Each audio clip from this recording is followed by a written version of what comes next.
आप एक बात बताइए कि इस समय जो स्थिति है, यहाँ से अगर मोदी जी को 2 बार लोगों ने, जनता ने प्रधानमंत्री बना चुका, आप बुरखे की बात कर रहे हैं, तब बुरखा उस पहनते चली आ रही हैं। घर के बाहर अगर वो जाएंगी बिना बुरखा का तो पति निकाल देगा उनका, तो कौन उनको जो है रखेगा, ये बताइए? मोदी जी रखेंगे? नहीं, तो शंका का समाधान कैसे होगा मांझी जी? सॉल्यूशन क्या है इसका? शंका, जितना वोट फर्जी तरीके, मैं बूथ पर भी काम करता हूं, जितना वोट फर्जी तरीके भाजपा के लोग डालते हैं उतना वोट किसी दल के लोग नहीं डालते हैं। भैया अशोक जी जवाब दीजिए, आप लोग फर्जी वोट डालते हैं, जवाब दीजिए। देखिए, जिस तरह का चुनाव हो रहा है, निश्चित तौर पे इनकी शंकाएं, ये वही लोग हैं जो बूथों को लूटने का काम करते थे। तब चुनाव आयोग ने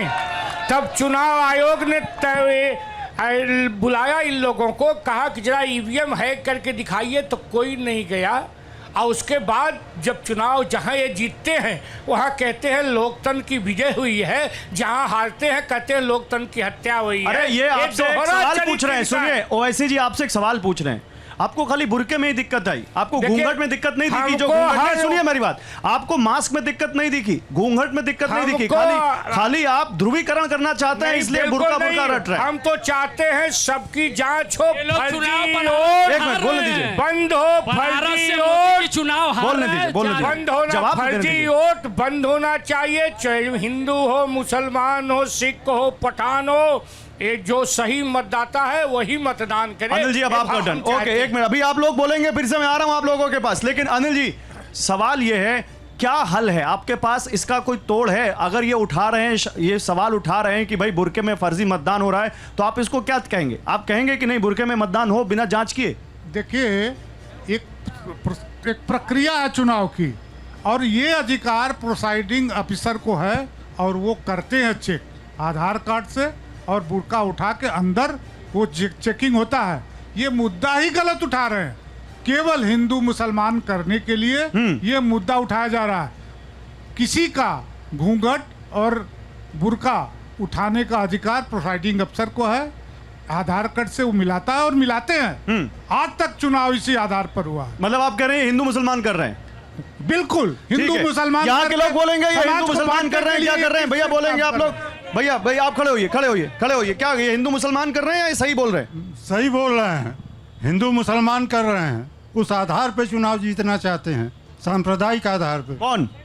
मोदी जी। ठीक है भैया, बोलो।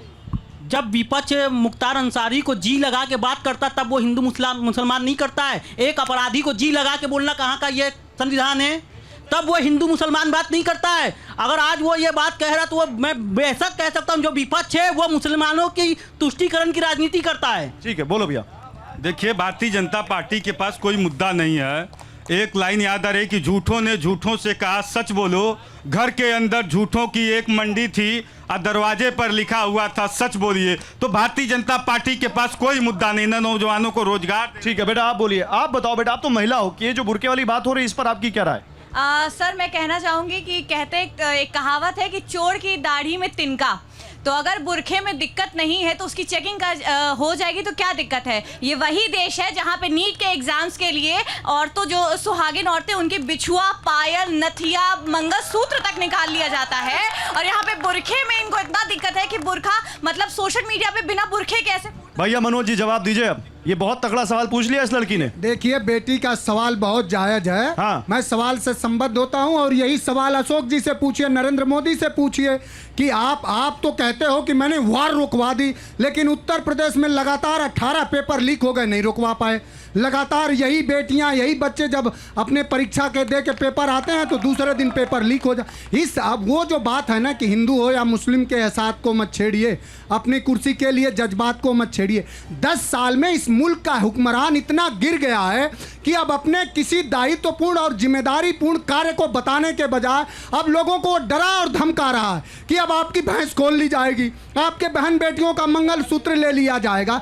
इस नरेंद्र मोदी जी से इसी पूछा जाए कि जिस मां गंगा ने आपको बुलाया है, हाँ। नमामि गंगे के नाम पे 55,000 करोड़ रुपए का लूट किया भारतीय जनता पार्टी ने, जो गौ सेवा का डफली पीटते हैं और गो हत्या करने वाली कंपनी से इलेक्टोरल बॉन्ड के तहत कितना चंदा लेते हैं? 200 करोड़ का। तो ये हरे चरित्र के भैया लोग ये जो हैं। बोल रहे हैं इस पर बोलेंगे जो आप हरे लोग, चरित्र के लोग बोलेंगे हैं, इनके पीछे पास पीछे कुछ बोलिए है। बोलिए, खड़े होइए ये- खड़े होइए, ये- एक मिनट, ये एक लोग मनोज जी सुनिए, आप लोगों से बोलिए, पोषित और एक मिनट, बीजेपी एक के मिनट। पट्टा डाले लोगों से हमसे ये जवाब इस पे तो दिलाएंगे। यहाँ तो कोई पट्टा नहीं है। कौन सा पट्टा है? यहाँ तो और कोई लोगों पट्टा ने नहीं, जो पट्टे आपके डाला समर्थन में बोले उनका पट्टा हो गया। अरे क्या बात